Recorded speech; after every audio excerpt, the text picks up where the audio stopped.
Quando pensamos em câncer, em quem o câncer é mais comum? Em obesos, em diabéticos, em pessoas inflamadas, pacientes com doenças autoimunes. O que eles têm em comum? O que um diabético e um obeso têm em comum? Resistência insulínica, insulina alta, inflamação. E qual dieta seria interessante nesse tipo de paciente? Uma dieta que reduzisse a glicose, que reduzisse a insulina, que reduzisse a inflamação, uma dieta anti-inflamatória. Então a primeira coisa que essa dieta deveria ter é comida de verdade. E não açúcar, e não farinha refinada, correto? Nunca óleo vegetal com ômega 6. Então uma dieta que tivesse fibras, cores, verduras, proteína adequada, gorduras adequadas, azeite, banha de porco, óleo de coco, gorduras que são menos modificáveis quando a gente vai esquentar. O azeite na salada, né? O azeite para finalizar pratos. Então, uma alimentação mais natural. Essa é a primeira coisa que a gente vai pensar. Ah, doutora Gênia, mas proteína vegetal, né? Porque carne não pode no câncer. Não existe evidência que corrobore com essa afirmação. Em verdade, todos levantam a bandeira do Nurses Health Study. É um estudo da Escola Pública de Harvard. Ele é antiquíssimo. Todo ano eles publicam alguma coisa referente a esse estudo, porque é uma coorte. É um estudo observacional. Eles acompanham esses profissionais durante todos os anos e vão tirando conclusões. Muitas vezes, esses estudos têm vieses. Por exemplo, esse estudo fala que reposição hormonal pode aumentar o risco de câncer de mama. E isso é uma falácia, já foi provado em vários outros estudos. O que acontece? Da mesma forma que ele fala que carne vermelha aumenta o risco de câncer de mama, colo retal. Qual é o viés? Qual é o problema desses estudos? Primeiro que não é um ensaio randomizado, no qual você pega dois grupos idênticos, submete eles a apenas uma variável diferente e avalia o resultado. Ali você pega um grupo de gente, põe um questionário alimentar, o que você comeu nos últimos 6 meses? Aí a pessoa escreve. A maioria das pessoas não lembra o que comeu ontem. Então só isso já é um grande aumento de erro. O que mais que a gente pode ter de errado? O que é carne vermelha? O que está incluído em carne vermelha? Pepperoni? Sim, pepperoni, aquele da pizza, pepperoni. Salsicha de hot dog. De cachorro quente, está incluído. Hambúrguer também está incluído. Eu duvido que alguém, na dieta ocidental padrão, coma hambúrguer sem pão, como nós que fazemos low carb ou dieta cetogênica comemos. A maioria das pessoas que comem hambúrguer come com aquele pão maravilhoso, de trigo, refinado, com aquele ketchup, cheio de açúcar, xarope de milho, e aquela batata frita, no óleo vegetal, o refri, ou a cervejinha, e o sundaezinho de sobremesa. Ah, tem que ter, Ou a salsicha de hot dog, com aquele pão maravilhoso de farinha refinada, horroroso, com aquela maionese feita com óleo vegetal, com ketchup, com aquela batata palha frita naquele óleo vegetal, o refrigerantezinho, com milho em cima. Coitado do milho, ainda põe a culpa no milho. O fato é, pessoal, que essas são carnes processadas. Isso não é uma carne moída que você come na sua casa, não, com arrozinho e feijão, não. Então, esse tipo de carne é considerado carne vermelha nos estudos. Então, isso é um viés muito grande. Se a gente separa isso foi feito diversas vezes em vários estudos, muito melhores que o da Nurses Health Study, como o EPIC. O EPIC Study, muito melhor, avaliou isso. Então, o que eles percebem? Que quando a gente tira a carne processada, não existe sequer associação entre carne vermelha e câncer. Se não há associação, uma coisa não pode causar a outra se ela nem tromba com ela. Se elas nem se conhecem. Se não há associação, não há causalidade. Então, é importante que vocês entendam isso. Mas se quiserem aprofundar um pouco mais e avaliar melhor o Nurses Health Study, bora lá? O grupo que teve mais câncer é um grupo que é mais sedentário, que fumava mais ou tinha mais ex-tabagistas, tinha mais diabéticos e mais pessoas com sobrepeso e obesidade. Mas a estatística conserta tudo, Faz mágica. Só que não. Então é preciso ter olhos críticos, porque a agenda é clara de demonizar a carne. E isso é perigoso. Porque isso não quer dizer que o vegetariano ou o vegano tem menos câncer. Tem alguns estudos que mostram que, inclusive, o vegetariano pode ter mais câncer. Então, o que a gente tem que olhar? Não é só o que a pessoa come, é como ela come, como ela vive, como ela se exercita, se ela fuma, se ela é diabética, se ela está obesa. E não culpar uma carne. Tá? Então, que fique bem claro, se você come carne normal, sem ser carne processada, você não tem risco aumentado de câncer. Mesmo a carne processada, a associação é fraca. A gente tem critérios para isso. São critérios de Bradford-Hill. Esses critérios determinam se a associação é forte o suficiente para que a gente sequer faça um estudo para comprová-lo. Como tabaco, cigarro e câncer de pulmão. A associação é forte. Café e câncer de pulmão tem uma associação interessante. Por quê?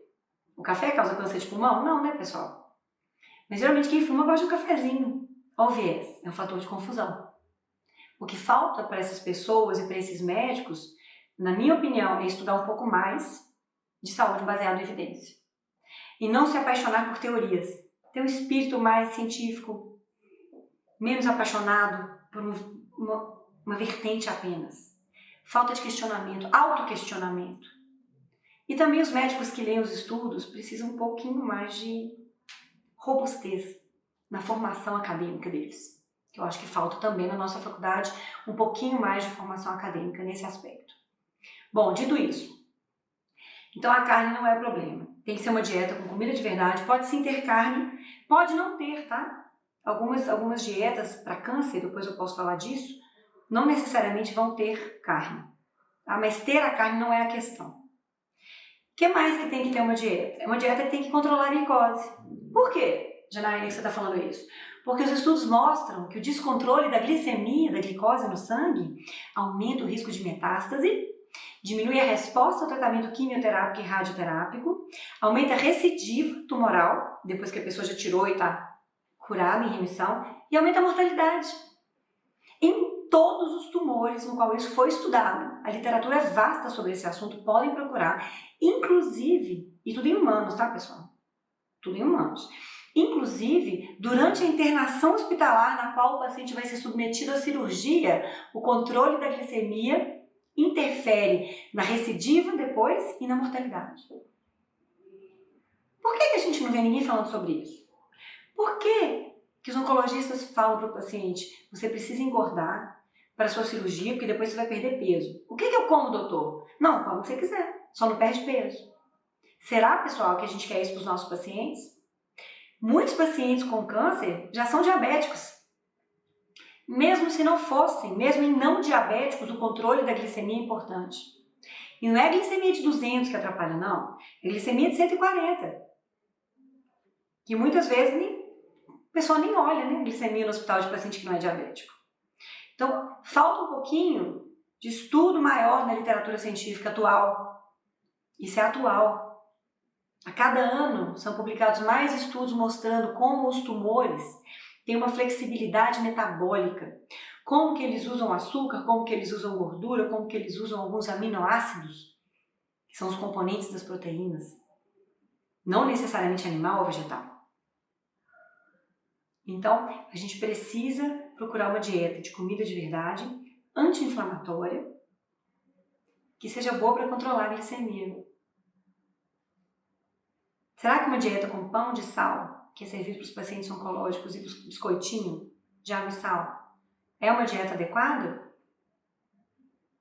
Será que arroz em excesso, arroz com batata, com macarrãozinho do lado, é uma dieta adequada para o paciente oncológico? Na minha opinião, não. Se você tem por objetivo controlar a glicose, por exemplo, de um diabético com câncer, a melhor dieta é, no mínimo, low carb, de baixo carboidrato, e os carboidratos da dieta de baixa carga glicêmica. E as pessoas falam, mas não tem fibra. Tem sim. Mas até essa questão das fibras é questionada. A gente tem ensaios clínicos publicados no New England Journal of Medicine, que é um dos mais respeitados do mundo, mostrando que a fibra não mudou a sobrevida de paciente oncológico com câncer coloretal. Mas, para não entrar em polêmica, a dieta cetogênica tem muita fibra. Aliás, os vegetais que são permitidos são os vegetais fibrosos, de baixo amido. Então, fibra não falta na alimentação, desde que ela seja equilibrada, prescrita por um nutricionista. Todo paciente oncológico tem que ter um nutricionista com experiência. Ah, mas o meu nutricionista é um nutricionista com pós-graduação em oncologia. Ele mandou eu comer açúcar, falou que pode, não tem problema. Eu tomar um suco, eu comer doce. E é isso que a gente está questionando aqui. Será que a formação atual, será que o status quo da orientação nutricional para os pacientes oncológicos está certa? À luz da melhor evidência científica disponível?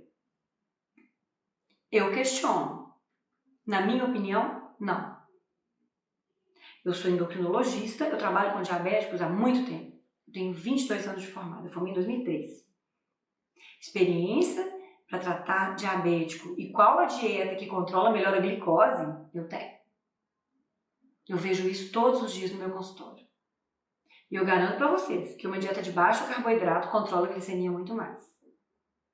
Mas será que a dieta cetogênica é anti-inflamatória, doutora Janaína? É sim. E isso também está publicado. A dieta cetogênica é uma dieta de baixo carboidrato, muito baixo carboidrato. A gente baixa para 20 gramas por dia de carboidrato. O que acontece quando a gente faz isso? A gente vai consumir proteína, não muita proteína. Muita proteína no câncer não é adequado.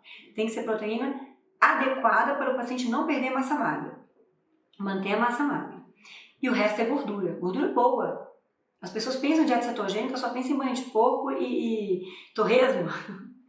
Gente, abacate, azeite, castanhas. Sim, a banha de porco para cozinhar, por que não? Coco, sim, não tem problema. Equilíbrio é o segredo. Ômega 3, peixes ricos em ômega 3. Variar. O nutricionista está aí para isso, para variar, para enriquecer a nossa dieta. Tá? Quando a gente consegue fazer isso, reduz muito o carboidrato, a insulina baixa. E com isso a gente quebra gorduras. A nossa, então o paciente perde gordura, sim, se ele tiver gordura para perder, ele perde. E a gordura da dieta. E o fígado transforma essa gordura em corpos cetônicos. Por isso que chama cetogênica. Um desses corpos cetônicos é o BHB, que é o beta-hidroxibutirato, BHB. O BHB inibe inflamação. Isso está publicado em várias doenças. Ele inibe inflamação cerebral, ele inibe inflamação no fígado, ele trata gota, melhora a inflamação da gota. Isso está publicado. Tem um inflamossomo NLRP3. Podem pesquisar. Entra no PubMed, entra no Google Scholar. Estudem, não acreditem em mim.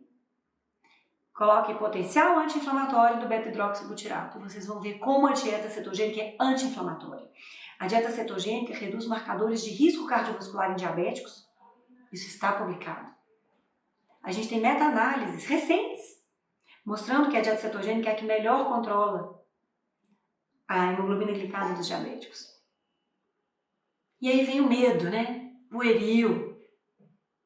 Mas o paciente vai perder músculo, doutora Janaína, se não tiver carboidrato, ele vai perder músculo. Essa questão, gente, já está mostrada em ensaios clínicos randomizados.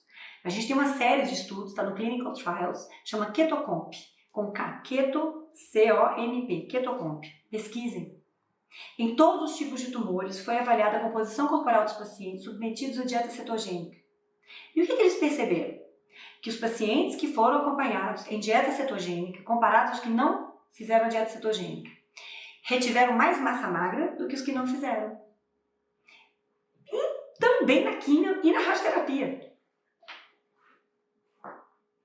Mas como pode, Janaína? Como pode? Porque o BHB ele é anticatabólico. Ele preserva a massa magra. Por ser anti-inflamatório, ele inibe as interleucinas, citocinas, hormônios catabólicos que são produzidos pelo próprio tumor ou estimulados pela quimio e pela radioterapia. O BHB protege o paciente. A dieta cetogênica protege o paciente, mesmo em pacientes oncológicos terminais.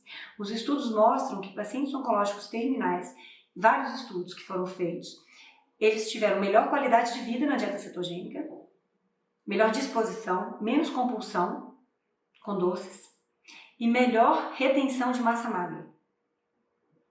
Então isso não é a minha opinião, isso está publicado em vários estudos, para vários tipos de tumor. Mas, doutora Janaína, por que o paciente perde massa magra? Ele perde massa magra porque ele está com câncer. A agenda do câncer é aumentar a inflamação. O câncer aumenta a inflamação no corpo todo. O câncer aumenta a oxidação. O câncer aumenta o catabolismo. A caquexia é inerente ao câncer, não à dieta. Quantos pacientes com câncer emagrecem comendo carboidrato?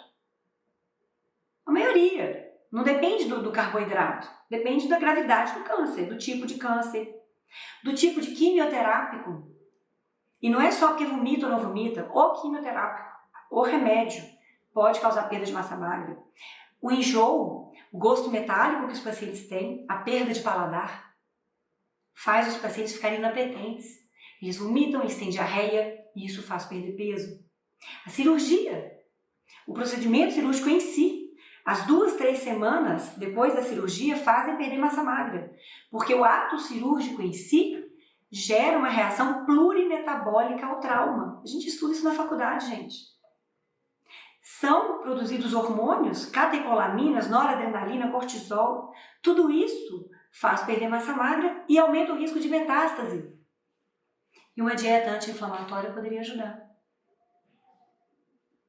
Então, é necessário que haja uma avaliação um pouco mais criteriosa da literatura publicada em humanos, que em animais isso é fato. A gente tem meta-análise de ensaio clínico randomizado, mostrando que a dieta cetogênica e jejum intermitente são interessantes no tratamento do câncer. Mas somos humanos. E já existe uma vasta literatura em humanos. Faltam mais estudos, Janaína? Faltam. Mas já há plausibilidade biológica suficiente para questionar o status quo, o que é recomendado atualmente.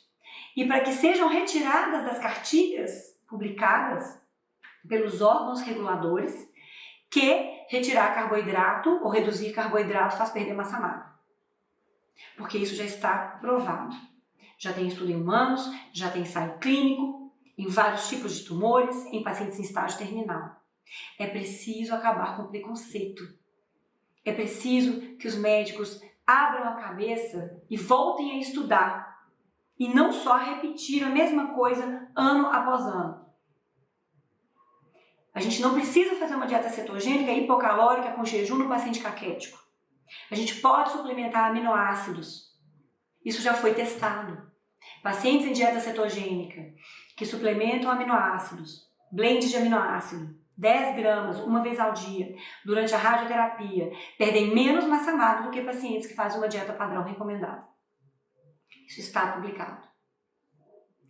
Então, vamos perder o medo. A dieta cetogênica no câncer, pessoal, tem várias utilidades. Uma delas é preservar a massa magra.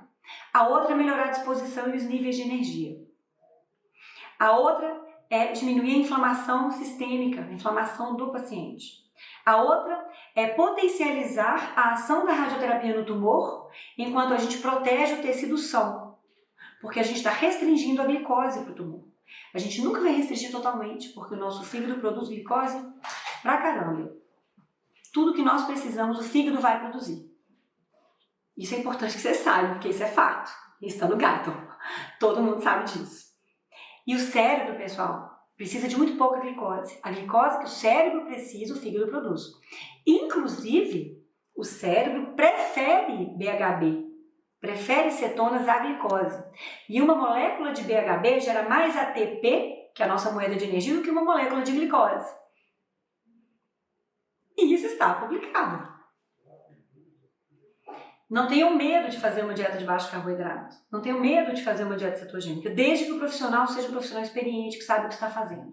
Que seja uma dieta limpa, que seja uma dieta individualizada, com as preferências do paciente, para o tipo de tumor, dependendo para que tumor a dieta cetogênica não é a mais adequada.